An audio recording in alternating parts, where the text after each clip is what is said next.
Halo kawan semua, balik lagi dengan Mbak Google di sini. Apa kabarnya hari ini? Semoga selalu sehat semua ya. Kali ini kita akan membahas mengenai pinjol. Pinjaman online pinjol telah menjerat banyak korban. Jika sudah terjebak, penyesalan pun datang dan tentunya tidak mudah untuk keluar. Produk pinjol ilegal ini memang umumnya menawarkan berbagai syarat sederhana sehingga membuat seseorang dengan mudah terjerat. Korbannya terutama masyarakat yang terdesak untuk memenuhi kebutuhan hidup atau sekadar keinginan untuk membeli sesuatu. Selain itu, kurangnya edukasi dan syarat ketentuan yang tidak dibaca dengan jelas membuat seseorang mudah tergiur meminjam uang dari pinjaman online. Meski awalnya memberikan kemudahan, masyarakat yang meminjam uang dari pinjol ilegal ini segera dihadapkan dengan berbagai masalah. Setidaknya ada 5 bahaya pinjol ilegal yang perlu diketahui agar tidak sampai terjebak. Pertama, data pribadi bisa bocor. Sekali seseorang sudah mengunggah aplikasi pinjol, maka dengan otomatis data pribadi dapat diambil. Seringkali seseorang mengizinkan seluruh akses yang diminta pihak pinjol ilegal lewat aplikasi, tanpa menyadari kerahasiaan data pribadinya akan bocor. Penyedia pinjol yang mendapat izin mengakses data pribadi nasabah dalam sekejap mendapatkan informasi lengkap dari peminjam. Paling umum, mereka bisa mengetahui seseorang yang dapat dijadikan jaminan. Dari peminjam tersebut, pihak pinjol ilegal ini juga bisa menggunakan data-data pribadi tanpa sepengetahuan pemilik. Data ini bisa disebar dan digunakan untuk tujuan yang tidak baik dan berisiko pada si pemilik. Kedua, teror pinjaman online. Masyarakat yang pernah terjebak pinjol ilegal sudah pasti tahu bagaimana rasanya diteror. Penyedia pinjol ilegal tidak diawasi oleh ojek sehingga memiliki keleluasaan dalam menjerat seseorang dengan bunga tinggi. Jika tidak dapat melunasi kewajibannya,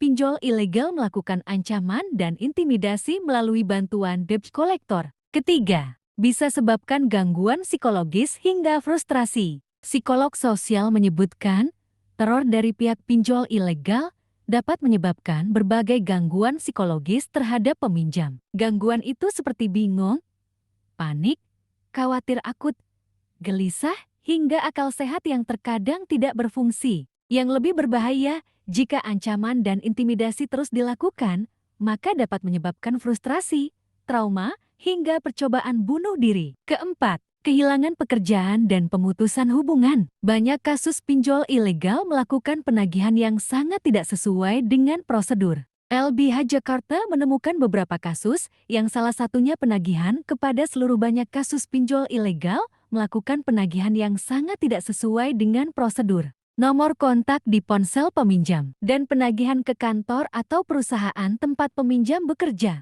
Nomor kontak ini diperoleh saat pihak peminjam sudah menyetujui dan memberikan izin pihak aplikasi untuk mengakses data privasi di dalam handphone konsumen. Dampak yang ditimbulkan dari kejadian ini, peminjam akhirnya terkena pemutusan hubungan kerja PHK atau dipecat perusahaan. Dampak lainnya, diceraikan oleh suami atau istri, atau merusak hubungan pertemanan. Jika ini sudah terjadi, tentunya bisa menimbulkan penyesalan seumur hidup.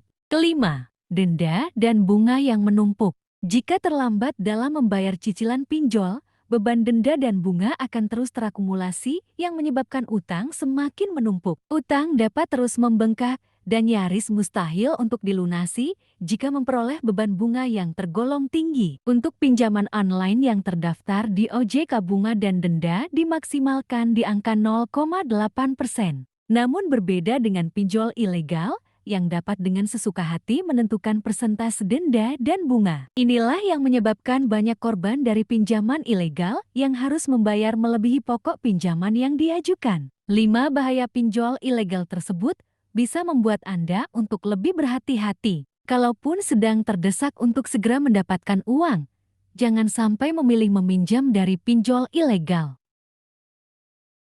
Jangan lupa like dan subscribe channel ini. Terima kasih.